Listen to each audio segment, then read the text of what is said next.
ધર્મનિષ્ઠોऽસ્મિ ન ચાત્મવેદી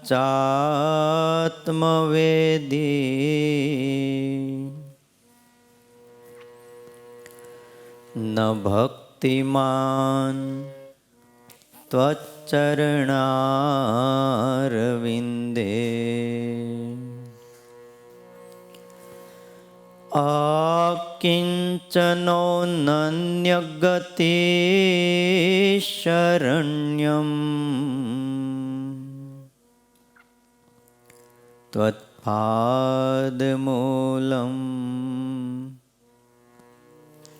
શરણં પ્રપદ્યે.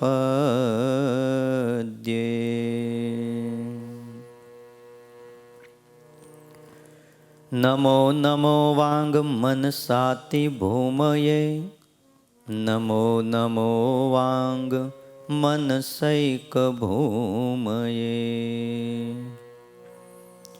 નમો નમો નંત મહાવિભૂતયે નમો નમો નંત દયૈક સિંધવે.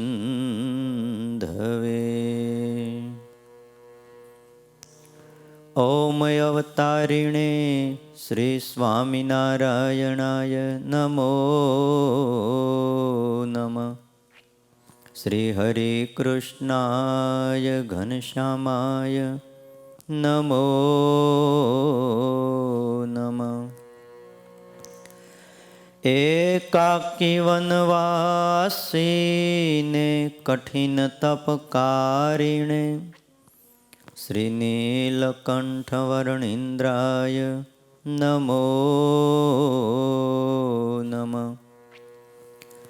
પરાત્પરાય પુણ્યશ્રવણ કીર્તનાય શ્રી સહજાનંદ સ્વામિને શ્રી નારાયણ મુનયે નમો નમઃ. બોલો શ્રી સ્વામિનારાયણ ભગવાનની, હરે કૃષ્ણ મહારાજની, લક્ષ્મીનારાયણ દેવની, રાધારમણ દેવની, સિદ્ધેશ્વર મહાદેવની, વિઘ્ન વિનાયક દેવની, કષ્ટભંજન જય.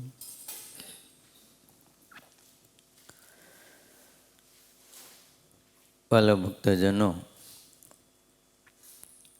સર્વાધાર ઈષ્ટદેવ ભગવાન શ્રી સ્વામિનારાયણ, વાત્સલ્ય મૂર્તિ પૂજ્યપાદ ગુરુજી, આપ સૌ વહાલા ભક્તજનો,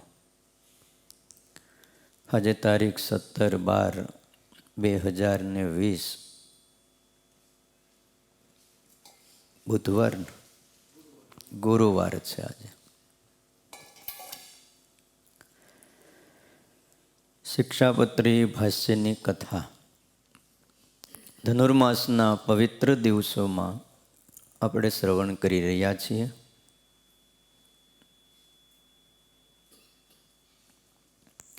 ગઈકાલે પ્રથમ શ્લોકનું આપણે શ્રવણ કર્યું.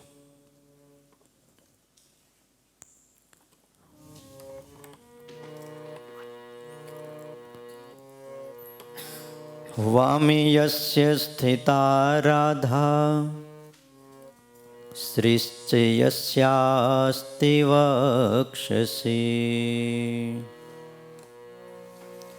વૃંદાવન વિહારંતમ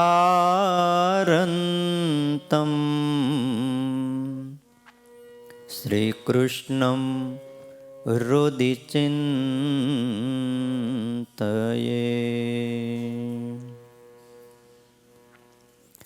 આ પ્રથમ મંગલાચરણનો શ્લોક છે.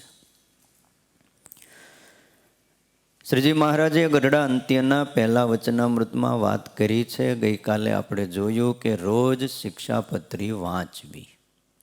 વાંચતા ન આવડે તો એણે શ્રવણ કરવું, અને શ્રવણ પણ ન થાય તો એમણે પૂજન કરવું. અને જે દિવસે આ નિયમમાં ફેર પડે તો એણે ઉપવાસ કરવો. બોલો કયું હારવામાંથી? રોજ વાંચવી, વાંચતા ન આવડે તો સાંભળવી, અને શ્રવણ પણ ન થાય તો પૂજન કરવું, અને પૂજન ન થાય તો ઉપવાસ કરવો. કયું ગમ્યું તમને? ઉપવાસનું તો ગમે નહીં, પણ લખીને ગયા છે મહારાજ કે આ કરવું. વચનામૃત તમે વાંચજો. જેણે જેણે નિયમ લીધા એને છાતીમાં ચરનાર વિંદ આપ્યા. ઊભા થયા અને મહારાજને કીધું કે મહારાજ આજ પછી તમારી લખેલી શિક્ષાપત્રી એનું અમે વાંચન કરશું. ગઢડા અંત્યનું પહેલું વચનામૃત વાંચજો. રાજીપો બતાવ્યો અને ચરણારવિંદ આપ્યા છે. પાલનની દ્રઢતા અને રાજીપો આ બે વસ્તુ બતાવી. ગુણાતીતાનંદ સ્વામી એવું કહેતા કે અમરીશની રક્ષામાં એક સુદર્શન ચક્ર હતું, ત્યારે આપણી રક્ષામાં 212 સુદર્શન ચક્ર છે. જો કાંઈ વાંધો આવે? એક સુદર્શન ચક્ર હતું તો પણ અમરીશ રાજાની રક્ષા થઈ આખી જિંદગી, ત્યારે આપણી રક્ષામાં તો અનેક સુદર્શન ચક્ર છે. અને બીજી વાત, શિક્ષાપત્રી કેવળ કોઈ કલ્પનાથી કે ભાવનાત્મક વલણથી નથી આપી. આ શિક્ષાપત્રીને કહેનારા કે લખનારા શ્રીજી મહારાજ અનુભવની સાથે વાતો કરે છે. ગઢડા મધ્યનું 13મું વચનામૃત વાંચો તો મહારાજ એવું કહેશે કે આ જે અમે વાત કહી છે તે સર્વશાસ્ત્રનો સિદ્ધાંત છે ને અનુભવમાં પણ એમ દ્રઢ છે, અને પ્રત્યક્ષ નજરે જોઈને તમને વાત કહી છે. અને જો પ્રત્યક્ષ જોઈને ન કહી હોય તો આ પરમહંસના સમ છે. એક તો સર્વશાસ્ત્રનો સિદ્ધાંત, બીજી વાત અનુભવમાં પણ એવી રીતે દ્રઢ છે, ત્રીજી વાત અમે પ્રત્યક્ષ જોઈને કહીએ છીએ. આ દુનિયાના ગમે એવા મોટા આચાર્ય હોય, ગમે એવા મોટા જગતગુરુ હોય, કે ગમે એવા મોટા સંત ભક્ત કે મુક્ત હોય, પણ બધું જ જોઈને નથી કહી શકતા. અમુક શાસ્ત્રમાંથી વાંચીને કહી શકે છે. જ્યારે પરબ્રહ્મ પરમાત્મા છે એ તમામ બાબતને નજરે જોઈને કહે છે કે તમે આવી રીતે વર્તશો તો આ લોક અને પરલોકમાં સુખી થશો. અને વાલામાં વાલા કોણ? પરમહંસ. એના હમ ખાધા. વળી ગઢડા અંત્યના છેલ્લા વચનામૃતમાં, જેને 39મું વચનામૃત કહીએ, મહારાજ કે આ વાતને અમે કરીએ છીએ ને એ કાંઈ બુદ્ધિની કલ્પનાથી નથી કરતા, સિદ્ધાઈ જણાવવા સારું નથી કરતા. આ તો અમારી અજમાવેલ વાત છે, અને જેમ અમે વર્તીએ છીએ એમ વાત કરીએ છીએ. જો અજમાવેલી વાતો છે, અને જેમ શ્રીજી મહારાજ પોતે વર્તે છે એમ વાતો કરી છે. આત્મા અને પરમાત્માની વાત શ્રીજી મહારાજને પ્રત્યક્ષ હતી, અને એટલા માટે ગઢડા પ્રથમના 18મા વચનામૃતમાં મુક્ત થવા માટે નિયમ ધર્મની વાત એક અનુભવના રણકાર સાથે શ્રીજી મહારાજે કરી.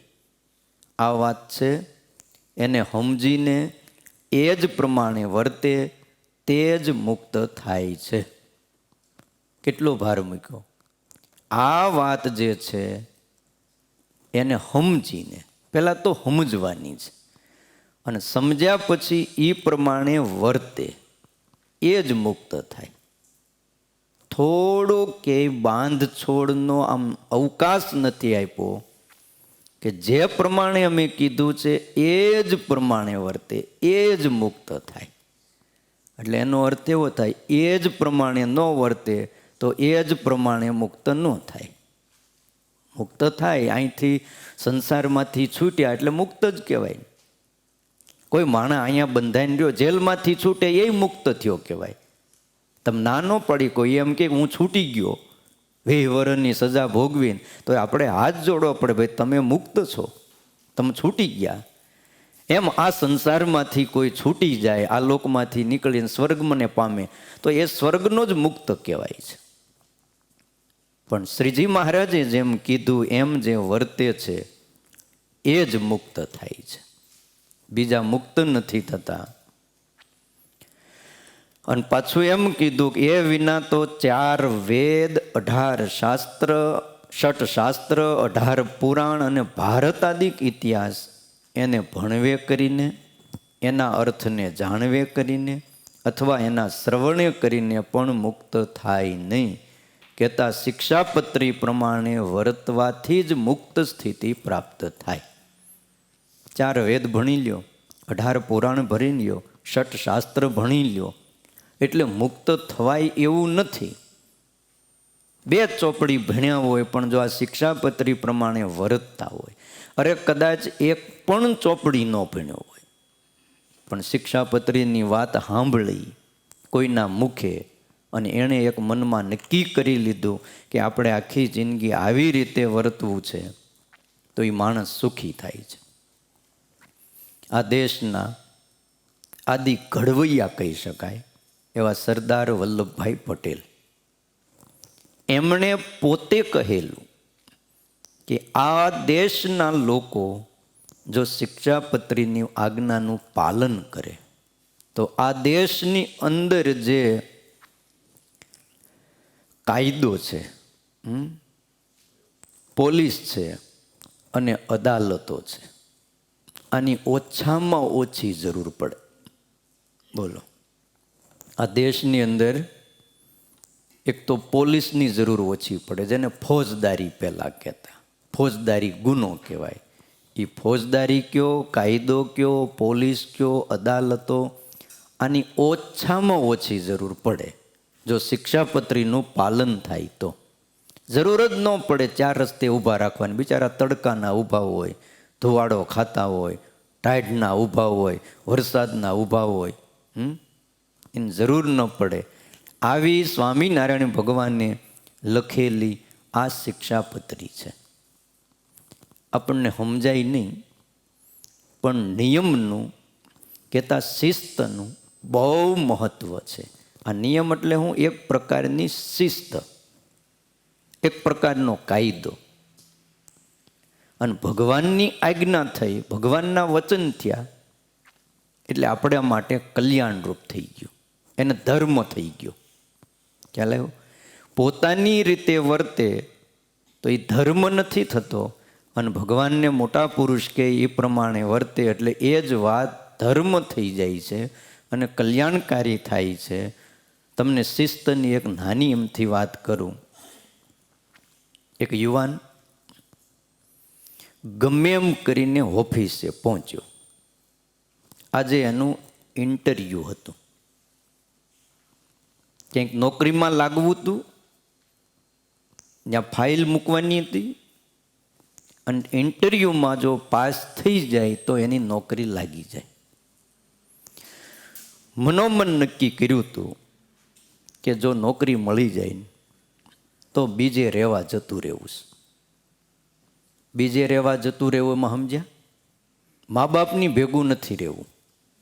જો નોકરી મળી જાય તો આપણે બીજે રહેવા જતું રહેવું છે. આ મમ્મી છે, પપ્પા છે, રોજ રોજ નાની નાની વાતમાં રૂમમાંથી બહાર નીકળું તો તરત કહે પંખો બંધ કર્યો. નાહીને બહાર નીકળું તો તરત કે રૂમાલ હૂકવી દે, ભીનો એમનું ન હાલે, ગોટો વાળીને ગમી ત્યાં નાખી દે, ચાદર હરખી કરી દે, પથારીમાંથી ઉઠું ત્યાંથી ચાલુ થાય, ચાદર હરખી પાથરી દે, લાઇટ બંધ કરી દે, અને હું હાથ ધોઉં, વોશ કરવા જાઉં તરત કે નળ હરખો બંધ કરી ટીપા પડે. કંટાળી ગયો છું. આવું મનોમન એ વ્યક્તિ વિચાર કરતો કરતો ઇન્ટરવ્યૂ આપવા જાય છે કે જો નોકરી મળી જાય તો તો હવે આ બધી કંકાસથી આપણે છૂટવું છે.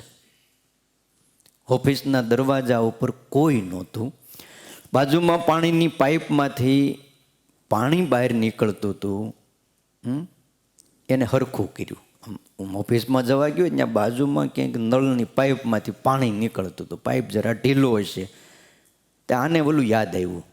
એને પપ્પા અને મમ્મી રોજ કીધા કરે ને, તે પાણી હરખું કર્યું. ટકોર યાદ આવી એના પપ્પાની. પેસેજની લાઇટ સવારે 10 વાગ્યે પણ ચાલુ હતી. ત્યાં ઓફિસોમાં એવું જ હોય ને, કોણ બંધ કરે? 10 વાગ્યા ઇન્ટરવ્યૂ દેવા પહોંચેલો, એને લાઇટ બંધ કરી. બીજા કોઈ હતા નહીં, એણે લાઇટ બંધ કરી દીધી. એનું કારણ એક જ હતું કે એની મમ્મીની ટકોર યાદ આવી, બેટા કામ ન હોય તો લાઇટ બંધ કરી દે. બોર્ડ માર્યું હતું ઉપર ગયો ને ત્યાં કે બીજે માળે ઇન્ટરવ્યૂ છે. સીડીની લાઇટ બંધ કરી, એ ઉપર ચડ્યો. ત્યાં આગળ થોડોક પેસેજ જગ્યા હતી, ત્યાં એક ખુરશી આડી પડી હતી. ત્યાં ખુરશી સીધી કરી, હરખી કરી, એક બાજુ મૂકી અને પછી પહેલે માળે જ્યાં બીજા કેન્ડિડેટ હતા ત્યાં ફટાફટ અંદર જઈ અને બહાર આવતા હતા. બીજા માણસો ઇન્ટરવ્યૂ માટે આવ્યા હતા. એ ઓફિસની અંદર જાય, થોડીક વાર રોકાય, બહાર આવે, અંદર જાય, બીજો બહાર આવે. આ બધું જોવે. અને આણે પૂછ્યું ઓલાને કે હું અંદર પૂછેશ? તો કાંઈ પૂછતા નથી. કાંઈ નહીં. તો કાંઈ નહીં. અંદર જાય, ફાઇલ જોવે, પછી કે કાલે આવજો, અથવા કે અમે ફોન કરશું, નક્કી થાય એટલે તમને કહેશું. આને વિચાર આવ્યો કે કંઈ પૂછતા નથી. એનો વારો આવ્યો, અંદર ગયો, ફાઇલ બતાવી. ફાઇલ જોયા પછી તરત જ મેનેજરે પૂછ્યું કે ક્યારથી તમે જોઈન્ટ થશો? તરત પૂછ્યું. આને નવાઈ લાગી કે પૂછ્યા વગર આ કંઈક મારી હવારના પોરમાં ધનુર્માસમાં મજાક નથી કરતા. હે, બોસ એના હતા ને, સમજી ગયા કે ભાઈ આ એપ્રિલ ફૂલ નથી, આ હકીકત છે, તમારી મજાક નથી ઉડાડતા, પણ વાસ્તવિકતા છે. આજના ઇન્ટરવ્યૂમાં કોઈને કાંઈ પૂછ્યું નથી. બસ સીસીટીવી કેમેરામાં તમારો એટીટ્યૂડ જોયો છે. તમારી જે બધી ક્રિયાઓ હતી ને, હાવભાવ હતો ને, તમે જે દાદરમાં નીચેથી ચડ્યા ને ઉપર સુધી આવ્યા ને, એ અમે અહીં બેઠા બેઠા કેમેરામાં જોઈ છીએ. અને જોયા પછી અમે નક્કી કર્યું છે, તમે પહેલાં કોઈને પણ પૂછ્યા વગર જે ઓલો નળમાંથી પાઇપમાંથી પાણી આવતું હતું એ બંધ કર્યું. પછી ઉપર આવ્યા, પંખો ફરતો હતો, કોઈ માણસ હતું નહીં, પંખો બંધ કર્યો, લાઇટ બંધ કરી, અને અહીંયા ખુરશી આડી પડી હતી એને સીધી કરી. એટલે કીધું તમે એમાં પાસ થઈ ગયા છો. અહીંયા ઘણા વ્યક્તિઓ આવ્યા ઇન્ટરવ્યૂ દેવા, પણ કોઈને એ ન સૂઝ્યું કે જે કંપનીમાં જ્યાં આપણે નોકરી લાગવાનું છે ત્યાં ખોટા પંખા બળે છે, લાઇટ બળે છે, પાણી પડે છે, આ ખુરશીઓ આડી છે, એને સીધી કરીએ. તમારા મા બાપને ધન્યવાદ છે કે તમને આવા સંસ્કાર આપ્યા છે. અને અમારે બહુ ભણેલા ગણેલા નથી જોતા, અમારે આવા સંસ્કારી અને શિસ્ત યુવાનની જ જરૂર છે. કાલથી તમે આમાં લાગી જાઓ. સમજાણું? ગમે એટલા હોશિયાર હોય ને મેનેજમેન્ટમાં, પણ એટલું યાદ રાખજો, જિંદગીની દોડમાં એ નિષ્ફળ જાય છે. અને તમે કદાચ ઓછું ભણ્યા છો, મનમાં એવું ન રાખતા કે આપણે ભણ્યા નથી એટલે આપણને આ બધું ન મળે. પણ શિસ્ત અને નિયમ એક એવી વસ્તુ છે કે જ્યાં ભણેલા નથી પહોંચી શકતા ને, ત્યાં શિસ્તવાળો વ્યક્તિ પહોંચે છે. આપણા વડાપ્રધાન નરેન્દ્રભાઈ મોદી, તમે ઘણી એમની ક્રિયાઓ, ઘણા પ્રસંગો ટીવીમાં લાઈવ નિહાળતા હશો. કોઈ ખાલી હાથ લૂછીને કાગળ પેલો નાખી દે, ટીસ્યુ પેપર, એ હેઠે જો નખાઈ ગયું ભૂલથી, એ લઈને પોતાના ખિસ્સામાં નાખી દે. વડાપ્રધાન છે, કચરું કંઈ ખિસ્સામાં ન નાખવાનું, પણ અમુક પ્લેટફોર્મ એવા હોય કે ત્યાં ડસ્ટબિન પેટી નથી હોતી. એ કોઈ ભૂલથી પણ જો નીચે નાખી દે ને નજર પડે તો એ પોતે લઈને શું કરશે?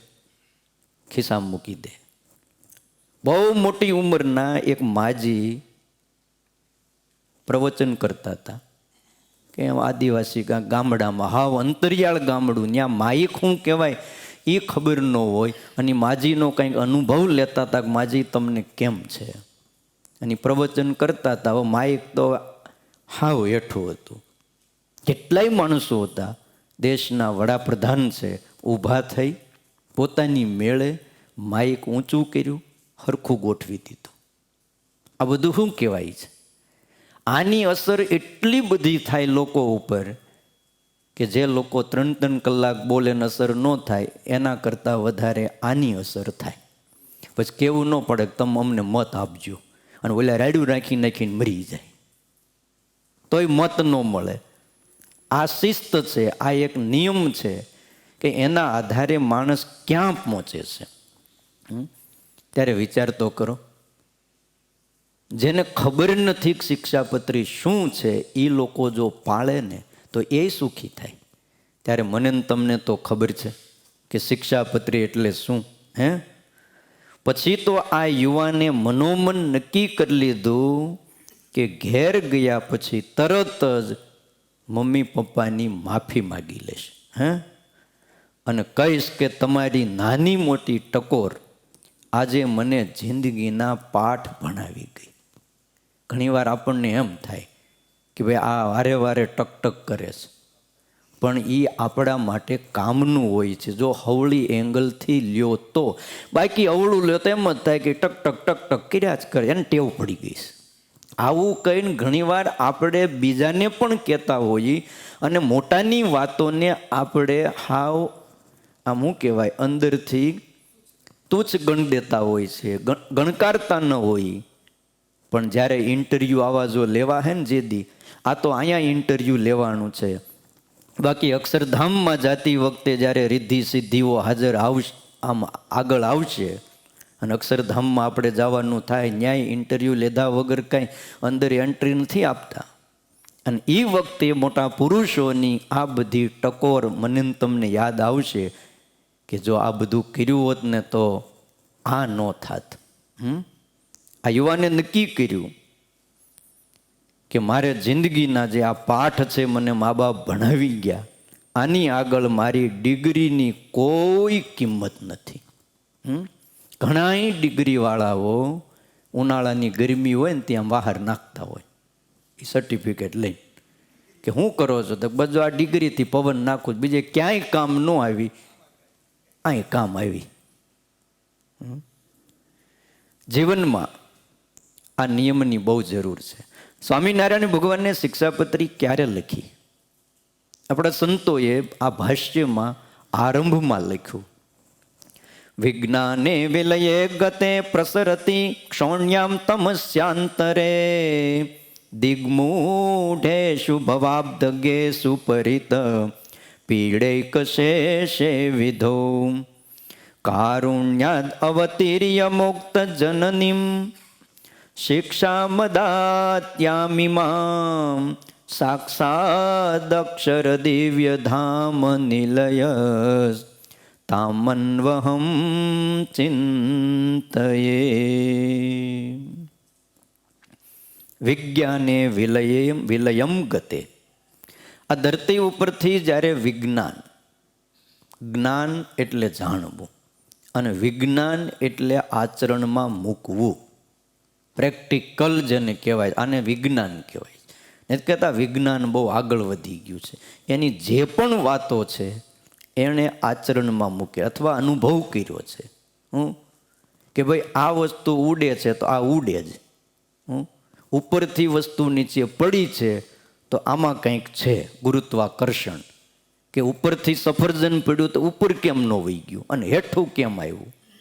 એ પ્રેક્ટિકલ જે જ્યાં જ્યાં કોઈ પણ વસ્તુને બુદ્ધિની એરણ ઉપર ચડાવી અનુભવમાં લાવ્યા અને વિજ્ઞાન કહેવાય. આ તમે સાંભળો એને જ્ઞાન કીધું, પણ એ જ વાતને જો મનુષ્ય પોતાના આચરણમાં મૂકે તો એ વિજ્ઞાન થઈ જાય છે, અનુભવ થઈ ગયો. વિજ્ઞાને વિલયે ગતે. આ દુનિયામાં જ્ઞાન તો ઘણું હતું, પણ આચરણમાં મુકાયેલું જ્ઞાન નહોતું. એ વિલય થઈ ગયું હતું, નાશ થઈ ગયું હતું. અને ચારેય બાજુ ધરતી ઉપર અંધકાર વ્યાપી ગયો હતો.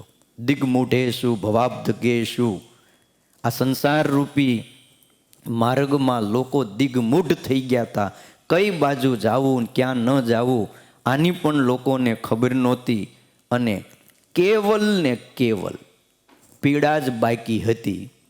ત્યાં સુધી કે બ્રહ્માદિક દેવતાઓ પણ પીડાને અનુભવતા હતા.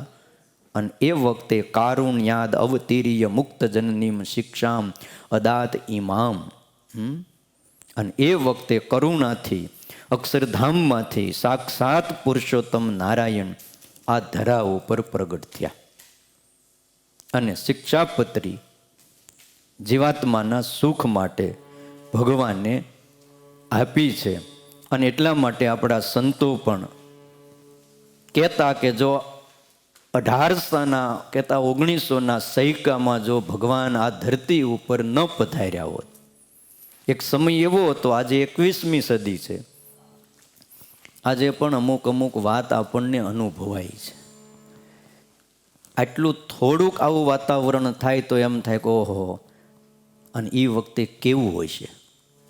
જેનો આછો ચિતાર આપણા નંદ સાધુ હોય એ પોતાના કાવ્યોમાં, કોઈ કીર્તનોમાં, કોઈ વાતોમાં એ આપ્યો છે.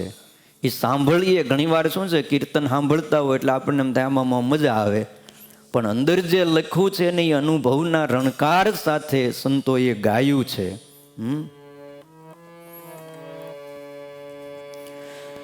સહજાનંદ સહજાનંદ સ્વામી રે ન પ્રગટત આસમે રે. સહજાનંદ સ્વામી રે ન પ્રગટત આસમે રે. ઓ સહજાનંદ સ્વામી રે ન પ્રગટત આસમે રે. સહજાનંદ સ્વામી રે ન પ્રગટત આસમે રે. એ પ્રાણી કોઈ પામત નહીં ભવ પાર રે. પ્રાણી કોઈ પામત નહીં ભવ પાર રે. એ મતિયા પાખંડી રે શબ્દની જાળ મારે. મતિયા પાખંડી રે શબ્દની જાળને રે. અરે બાંધી બાંધી બોળાતા જીવાય પાર રે. બાંધી બાંધી બોળત જેવાય પાર રે. સહજાનંદ સ્વામી રે ન પ્રગટત આસમે રે. સહજાનંદ સ્વામી રે ન પ્રગટત આસમે રે. કામી ક્રોધી લોભી રે ગુરુ થઈ બેસતા રે. કામી ક્રોધી લોભી રે ગુરુ થઈ બેસતા રે. અર જતી સતી જડત નહીં જગમાય રે. જતી સતી જડત નહીં જગમાય રે. જ્ઞાન ને વૈરાગ્ય રે ભક્તિ જોરીને રે. જ્ઞાન ને વૈરાગ્ય રે ભક્તિ જોરીને રે. અરે મરી જરી જાતન લાધત ક્યાંય રે.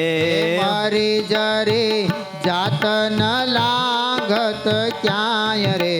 સહજાનંદ સહજાનંદ સ્વામી રે ન પ્રગટત આસમે રે. સહજાનંદ સ્વામી રે ન પ્રગટત આસમે રે. મુક્તાનંદ સ્વામી લખે છે, મતિયાને પાખંડી આ જગતમાં પોતાની શબ્દરૂપી ઝાડની અંદર જીવાત્માને બોળી દે, એવા અટવાડી દે અને એવા એવા શબ્દ અને એવા એવા ગ્રંથો તમને એમ થઈ જાય સાચું જ છે. મૂળ ભગવાને કહેલું એક પણ વાક્ય અંદર ન રહેવા દે. કોઈ પ્રાણી સ્વામી કે ભવ પાર ન થાત. કામી ક્રોધી લોભી બધાય ઊંચા ઊંચા સ્થાન ઉપર બેસી ગયા હોત, જતી અને સતી આ જગતમાં ક્યાંય જડત નહીં, જ્ઞાન અને વૈરાગ બિચારા ઝૂરી ઝૂરીને મરી જાત. વધત વટાળ રે ઘણો આ સંસારમાં રે. વધત વટાળ રે ઘણો આ સંસારમાં રે. એ વરણ 18 થઈ એક તાર રે. વરણ 18 થઈ એક તાર રે. સંત અસંત મારે કોઈ સમજત નહીં. સંત અસંત મારે કોઈ સમજત નહીં. એ ભવ જળ બુડત સહુ સંસાર રે. ભવ જળ બુડત સૌ સંસાર રે. એ સહજાનંદ સ્વામી રે ન પ્રગટત આસમે રે. સહજાનંદ સ્વામી રે ન પ્રગટત આસમે રે. હે નરકના પંથથી રે કોઈ નની વારતા રે. નરકના પંથથી રે કોઈ નની વારતા રે. કોઈ ન કરત ભવસે તુ ધાર રે. કોઈ ના કરત ભવ સેતુ ઉધાર રે. એ મુક્તાનંદ કે છે રે તેના દુઃખ ટાળિયા રે. મુક્તાનંદ કેસે રે તેના દુઃખ ટાળિયા રે. અરે જાવું એને વારણે વારંવાર રે. જાવું એને વારણે વારંવાર રે. હે સહજાનંદ સ્વામી રે ન પ્રગટત આસમે રે. સહજાનંદ સ્વામી રે ન પ્રગટત આસમે રે. અરે પ્રાણી કોઈ પામત નહીં ભવ પાર રે. પ્રાણી કોઈ પામત નહીં ભવ પાર રે. હે સહજાનંદ સ્વામી રે ન પ્રગટત આસમે રે. સહજાનંદ સ્વામી રે ન પ્રગટત આસમે રે. મુક્તાનંદ સ્વામીએ વર્ષો પહેલા જ્યારે પરમાત્માની સાનિધ્યમાં એમની સાથે આ ધરા ઉપર હતા ત્યારે અનુભવ સાથે આ વાત લખી કે નરકના પંથથી કોઈ ન નિવારતા. આ ધરા ઉપર ભગવાન સ્વામિનારાયણ જો પ્રગટ ન થયા હોત તો જમપુરીમાંથી કોણ છોડાવત. સંતોએ તો એમ લખ્યું કે નરકનો માર્ગ હાંકડો થઈ ગયો હતો. એટલું બધું માણસો ત્યાં જાતું હતું કે જવાની જગ્યા નહોતી, નીકળવાની ક્યાંથી હોય. એટલો બધો ફોર્સ અંદર જવાનો જ હતો કે અંદર ગયેલા ને કોઈ બહાર તો નીકળી જ ન શકે. મુક્તાનંદ સ્વામી કે એના દુઃખ ટાળ્યા છે. શ્રીજી મહારાજનો જ્યારે પ્રાગટ્ય થયું આ ધરા ઉપર એ વખતનો સમય કેવો હતો. પાપના અંગાર અને અનિતિના તાપથી આ ધગધગતી ધરતીના નૂર જ્યારે ઓસર્યા, ધીંગાણાને લૂંટરૂપી બાજ પંક્ષી માનવીને ઠેર ઠેર રાજવીઓ ક્રૂરતાને આશર્યા. જમુના અને જાહ્નવીમાં માનવીના પાપ ભળ્યા અને પાવિનીમાં તેજ જ્યારે ધીરે ધીરે નીતર્યા, વાયરા ફૂંકાયા જોરે સદી 19મીના, ત્યારે ઘનશ્યામ અહીં અમી ભર્યા ઉતર્યા. પાપના અંગાર અને તાપની અનિતિના તાપથી આ ધરતી ધગી ગઈ. એનું જે નૂર હોય, ઓજસ હોય, એ ઓસરી ગયું. ચારેય બાજુ ધીંગાણાઓ, લૂંટરૂપી બાજ પંખી માનવીને ઠેર ઠેર લૂંટતા હતા. એટલામાં ઓછું કે રાજવીઓ ક્રૂરતાને આશર્યા. સત્તા ઉપર બેઠેલાઓ પણ એટલી બધી ક્રૂરતાને આશર્યા.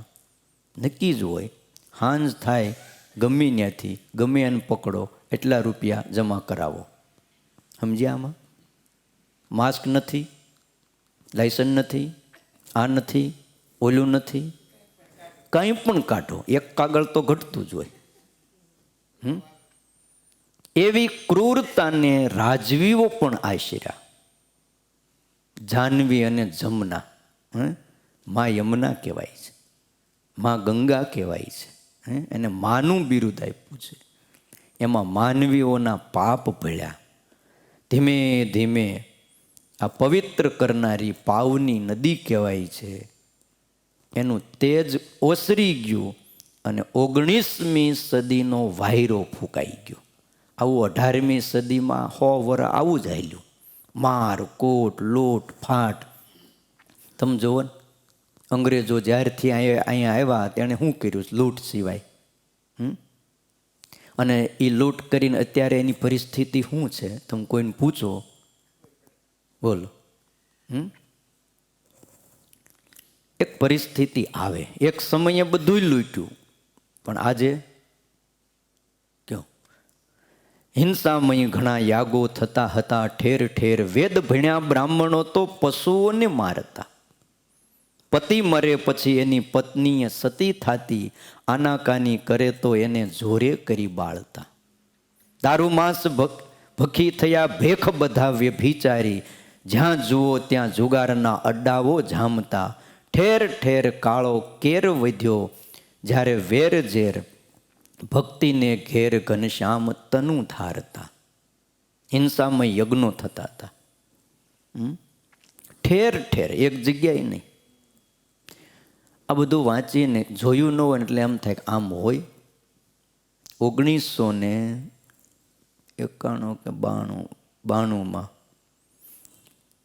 92 બેંગ્લોર અમે ભણવા ગયા ને, ત્યાં પહેલો આવો યજ્ઞ જોયો. આપણને તો મનમાં વિચાર ન હોય. જ્યાં સંતોને રહેવાનું એક મકાન રાખ્યું હતું, સોસાયટી નવી બનતી, અલાયદું જ હતું, આખો મોટો બંગલો હતો. નજીકમાં જ આમ માતાજીનું મંદિર હતું. અને ત્યાં ભાઈ એક વરહ જે યજ્ઞ કર્યો, જે જીવતા કુકડા હોય માં, કેટલા સવારે શરૂ કર્યો 5 વાગ્યા લગી. કુકડા હોમે જ રાખ્યા, જીવતા હો. એ જે ઢગલો થયો આખો, ચિચિયારીઓ બોલતી હોય, અને પછી જે એ ગંધાય બધું, ઓહો. તે એકવાર સંકલ્પ થયો કે અહીંયા ભણાય નહીં, હા અહીંયા ન રહેવાય. કયો આવા હિંસામય યજ્ઞો ઠેર ઠેર થતા. પાછા વેદ ભણ્યા બ્રાહ્મણો પશુઓને મારતા હતા. તમે વિચાર તો કરો. કયો સહજાનંદ સ્વામી ચરિત્ર છે, એ લખ્યું છે પરોક્ષના એક બહુ મોટા તત્વચિંતક. એણે સહજાનંદ સ્વામી કોણ હતા? નાનો એવું એક, એમાં એણે લખ્યું અમદાવાદમાં એક બ્રાહ્મણના ઘરેથી કંઈક 60 મણ માંસ નીકળ્યું. એણે લખ્યું, આપણે જ કંઈ નથી કહેતા. એણે જે રિસર્ચ કર્યો એ વખતનો, બ્રાહ્મણના ઘરેથી કેટલું માંસ? 60 મણ માંસ નીકળ્યું. કેવો સમય હશે તમે વિચાર કરો. પતિ મરી જાય તો એની પાછળ પત્નીને સતી કરતા. આનાકાની કરે, ભાઈ મારે નથી બળવું, હા ધનુમાસની કથા સાંભળવા દો, આપણે કાંઈ નહીં, ભગવાન આપણા ધણી, કથા સાંભળશું ને શાંતિથી જીવન જીવ. કે એમ હાલતા છે કે આપણે કાંઈ કથા સાંભળવી નથી, હાલો બળી જ જાઓ. પતિ મર્યો, પરાયણે પકડીને એને બાળી દેતા હતા. દારૂ માંસ ભખી થયા ભેખ બધા વ્યભિચારી. દારૂ અને માંસનું ભક્ષણ કરી કરીને આ જગતના જે ભેખ હતા એ બધાય કુમાર્ગે ચાલનારા થયા. જ્યાં જુઓ ત્યાં જુગારના અડ્ડાઓ. ઠેર ઠેર કાળો કેર હતો. વેરઝેર વધી ગયા હતા. એ વખતે ભક્તિને ઘેર ઘનશ્યામે તનુ ધારણ કર્યું. જંતર મંતર અને વેમ વધ્યા દિશે દિશે, ભુવાઓને દોરે ધાગે દુનિયા બંધાઈ ગઈ. નીતિહીણા રાજવીઓ ગુનેગાર રાજ્યોમાં ગુનેગાર છૂટી જતા, વિનગુણે જનતાએ જેલમાં જડાઈ ગઈ. સુધારાઓનો કોઈ ઉપદેશ દેતો ફરે તેને, માર પડે ખૂબ પગે બેડીઓ દેવાઈ ગઈ. ભક્તોનું હેમખેમ રહ્યું જેમ તેમ, ત્યારે રહેમ અઢળક ઘનશ્યામની છવાઈ ગઈ. જંતર મંતર ને વેમ વધ્યા. આપણા સંતોએ લખ્યું, કોઈ એવું ઘર નહોતું કે જ્યાં ભુવા અને ડાકલા ન વાગતા હોય. કોઈ એવું ઘર નહોતું આજથી 200-250 વર્ષ પહેલાં કે જેના ઘરે ડાકલું ન વાગતું હોય, ભુવાઓ ધૂણતા ન હોય. જંતર મંતર અને ભુવાના દોરાથી આખી દુનિયા બંધાઈ ગઈ. તાવ આવે, દોરો કરાવો. ભેંસ દોવા ન દે, દોરો કરાવો. દૂધ ઓછો આપે, દોરો કરાવો. નોકરી છૂટી જાય, દોરો કરાવો. માથું દુખે, દોરો બાંધો. હવે આ સમયમાં કોઈ સુગ્ન માણા, ભણે ગણેલ માણા એમ કે ભાઈ આ ખોટું છે, તો એનો વારો પડી જાય. નીતિહીણા રાજ્યોમાં, જ્યાં નીતિ નહોતી એવા રાજ્યોમાં ગુનેગાર છૂટી જતા, અને જેણે ગુનો નથી કર્યો એ જેલની અંદર બિચારો જડાઈ જતો. કોઈ ગુનો ન હોય. હા, અને સુધારાનો કોઈ ઉપદેશ દેતો ફરે તો એના પગમાં પણ બેડીઓ જડાઈ જતી. ઉપદેશની વાત જ નહીં કરવાની. બોલો, ત્યારે ભક્તોનું હેમખેમ કેમ રહ્યું? તો કે જેમ તેમ કરીને ભગવાને ભક્તોને બચાવ્યા હતા. એ સમયે આ ધરા ઉપર સ્વામિનારાયણ ભગવાન એમનું પ્રાગટ્ય થયું હતું. એટલે કીધું વિજ્ઞાને વિલયમ ગતે. જ્યારે વિજ્ઞાન કહેતા પૃથ્વીરૂપી પ્રત્યેક વ્યક્તિમાં જ્યારે આત્મા અને પરમાત્માનું જ્ઞાન નાશ પામે, ત્યાર પછી વ્યક્તિ જે કાંઈ કરે વિધિ એ પીડા આપનારું થાય છે. સમજાણું? આત્મા અને પરમાત્માનું જ્ઞાન નાશ પામી જાય પછી તમે કોઈ પણ વિધિ કરો તો એ વિધિ જ, એ ક્રિયા જ આત્માને પીડા આપનારી થાય છે. આજના યુગમાં સુખ મેળવવાના બહુ સાધનો છે, પણ આ જ્ઞાન વિના એ જ સાધનો દુઃખરૂપ બને છે. અઢળક સંપત્તિ ભારત સિવાયના દેશોમાં છે. અઢળક સંપત્તિ ભારત પાસે ઓછી નથી, પણ અહીંયા શું છે, કાઢતા નથી. પેક બહુ. અને ઓલા બધા મોજીલા છે, વાપરી નાખો. અઠવાડિયામાં 5 દી કમાવો અને 2 દી વાપરી નાખો, મજો કરો. પછી પૂછો કાંઈ છે? હવે કાંઈ નથી, 5 દી કામ કરશું. આવા દેશો છે. બોલ, એને કોઈ દી આમ બીજી કઈ તકલીફ, પણ મોજ મજા આ બધુંય છે. પણ છતાંય ભારત કરતાં પૈસાવાળા દેશોમાં જેટલી આત્મહત્યા, આત્મઘાત થાય છે એટલો બીજી ક્યાંય નથી થતો. અને બહુ પૈસાવાળા લોકો એ જ મરે છે. શું કામ મરે છે? જુદા જુદા સાધનો તો એની પાસે ઘણા છે. પ્લેન છે, ઘરના પ્લેન, એ લોકોએ ગળો ફાંસો ખાઈને મરે છે. ગિનીસ બુકમાં જેના નામ આવે છે સંપત્તિમાં, એ લોકો બોલો 10મા માળેથી કૂદીને મરે છે. શું કામ મરે છે? બધુંય છે, પણ આ જ્ઞાન વિના એ દુઃખદાયક બને છે. આવી પરિસ્થિતિમાં શું કરવું એનો ખ્યાલ ન આવે, એટલા માટે સ્વામિનારાયણ ભગવાને શિક્ષાપત્રી આપી છે. આવી પરિસ્થિતિ આવે ત્યારે તમે આમ કરો. કહેતા શિક્ષાપત્રીનું પાલન કરો એ બહુ જરૂરી છે. વળી એવું લખ્યું કે સંસાર કરદમો વિવર્તન પંકિલા નામ નૈર્મલ્યમ આકલયિતુમ રચિતાવતા રામ. સંસાર કાદવ જેવો છે, અથવા સંસાર કાદવ છે, આમ કોઈએ કીધું છે. જેને જેને જો જેવા અનુભવ થયા હોય ને એવું એણે કીધું હોય, એટલે તમારે બધું માની જ લેવું એમ નથી કહેતો. આ સંસારમાં ભગવાનની પ્રગટ થાય છે. આ જ સંસારમાં મોટા મુક્ત સંતો ભક્તો પણ આવે છે. એટલે પણ કોઈને એવો અનુભવ થયો હોય નથી કહેતા સંસારમાં કાંઈ નથી, પણ એ ક્યારે બોલે? એવો અનુભવ એને થઈ જાય જીવનમાં, એટલે એમ જ કે કાંઈ નથી. એમ કોઈ એવું કીધું કે સંસાર કાદવ જેવો છે. પાછું કે બન્યું એવું વિવર્તન પંકિલા નામ. એમાં વિવર્તને અને પંકિલા એટલે આળોટવાથી કાદવવાળા થયેલા. કાદવમાં ભૂલથી પડી ગયા નથી, પણ જાણી જોઈને આળોટ્યા છે લોકો. ભૂલથી પડી ગયો હોય ને તો એને ચોખ્ખો કરાય, પણ આ તો ખબર છે અને એમાં આળોટ્યા. સારી રીતે રુચિ સાથે આળોટ્યા વ્યક્તિઓ, એને શુદ્ધ કરવા માટે સ્વામિનારાયણ ભગવાને શિક્ષાપત્રી આપી છે. ભાષા શુદ્ધિ કરવી હોય તો વ્યાકરણની જરૂર છે, એમ જીવન શુદ્ધિ કરવી હોય તો શિક્ષાપત્રીની પણ જરૂર છે. અને આ શિક્ષાપત્રી સ્વામિનારાયણ ભગવાને આપણને આપી. પ્રારંભમાં કોઈ ઈષ્ટને સંભાળવા, આવો શાસ્ત્રનો એક નિયમ અને વિધિ છે.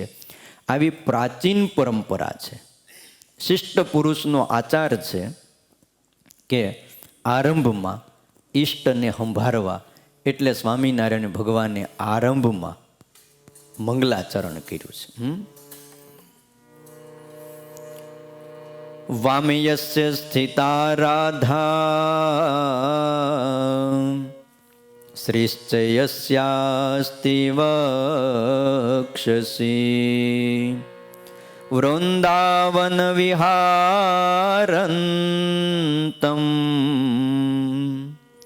શ્રીકૃષ્ણં હૃદિ ચિંતયે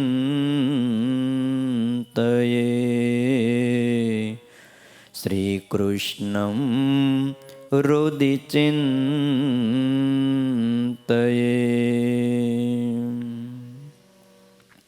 સામાન્યપણે મંગલાચરણ કરો એટલે વિઘ્નોનો નાશ થાય છે. વિઘ્નોનો નાશ થાય એટલે જે કાર્ય તમે કરવા બેઠા છો, ગ્રંથ કાર્ય, એ નિર્વિઘ્નપણે સમાપ્તિ થાય. આ રીતે નિર્વિઘ્ન ગ્રંથની સમાપ્તિ થવી એ મંગલાચરણનું ફળ બતાવ્યું છે. અર્થાત મંગલાચરણ કરવાથી કર્મજન્ય જે અંતરાયો હોય છે એ નિર્બળ બની જાય છે, અને વિઘ્ન કરવા એ જ કર્મ સમર્થ ન થાય.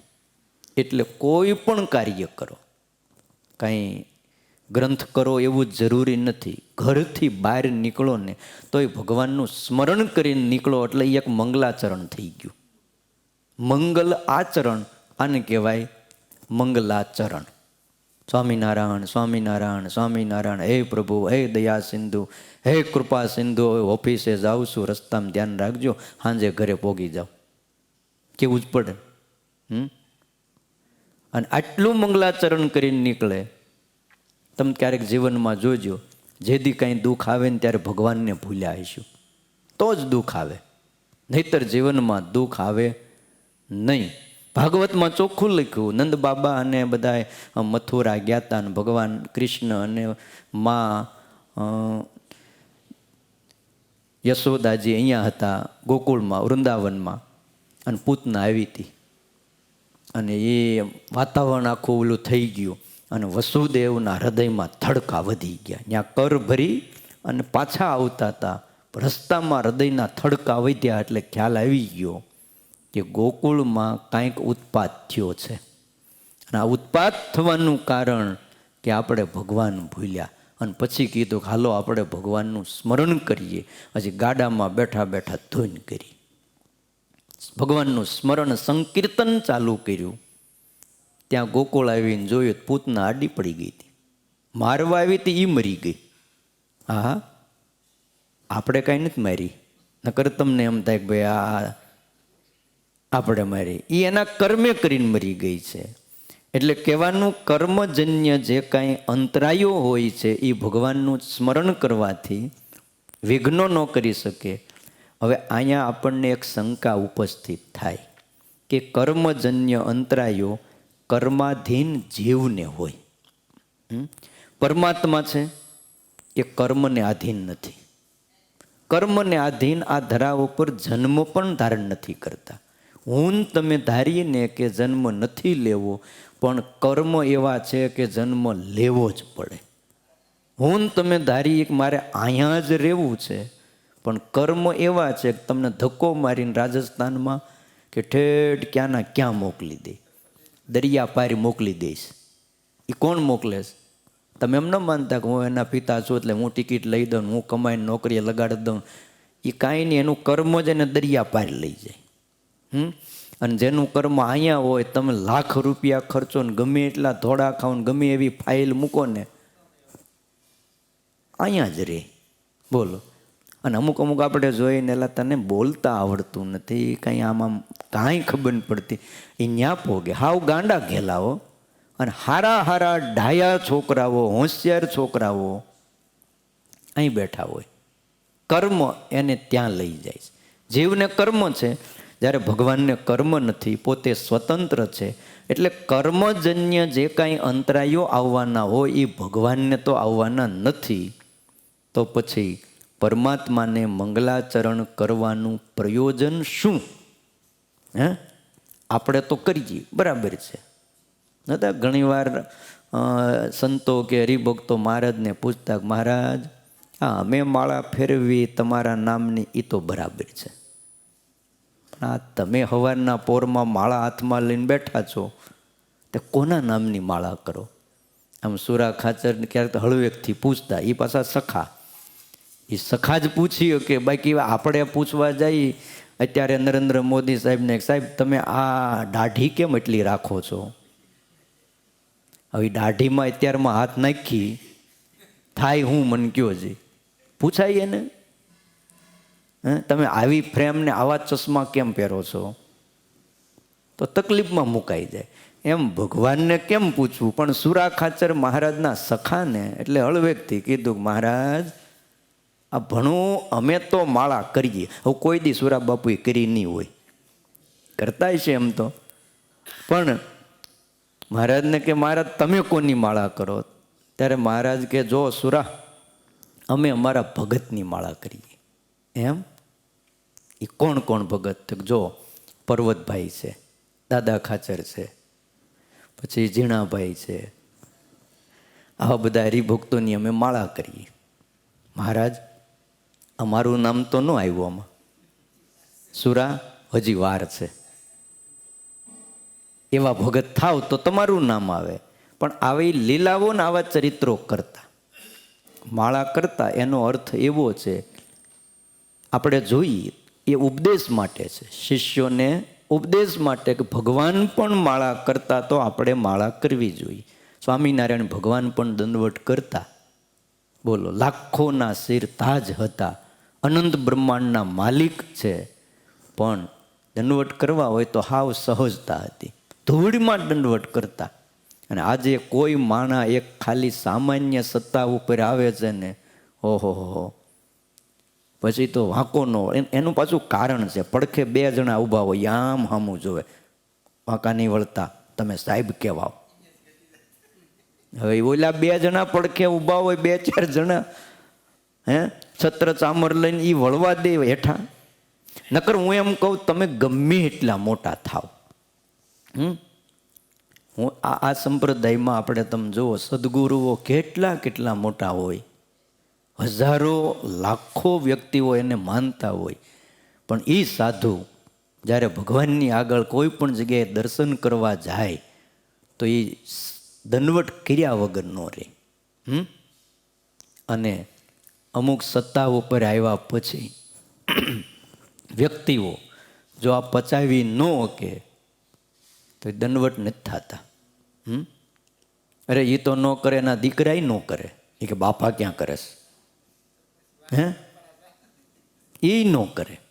વિચારવું જોઈએ કે તમે મોટા છો, જગતની દ્રષ્ટિએ તમે પૂજનીય છો, પણ ભગવાનની આગળ તો તમે ભગત છો.